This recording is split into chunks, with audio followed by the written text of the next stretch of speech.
Hello friends, today I am going to present some contents of unit number 4.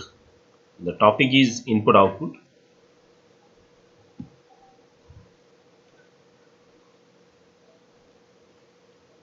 These are the 3 points that I will be covering: input, output addressing, IO instructions, protection and IO. In COA also we studied about accessing or connecting IO devices to the microprocessor. IO have its own space, address space, and in memory space also we can connect IO devices.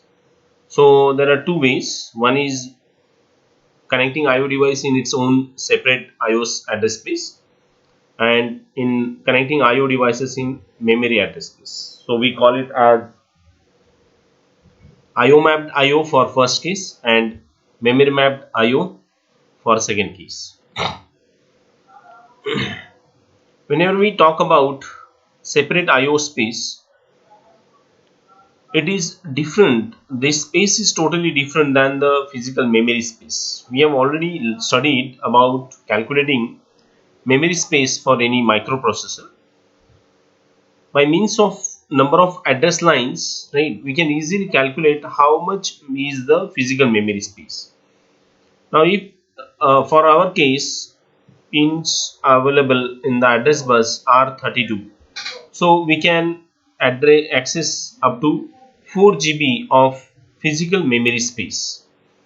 Now when we talk about IO address space, the distinct IO address space, here it is very important to understand about the number of address lines which are actually used whenever we are accessing IO device in its separate address space.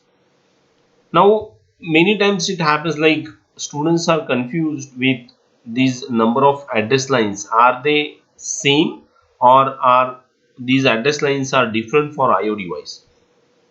Now here let me highlight, whenever we are accessing IO space, its separate IO space, your microprocessor is going to use lower 16 bits of address bus, the physical address bus, which is same, right?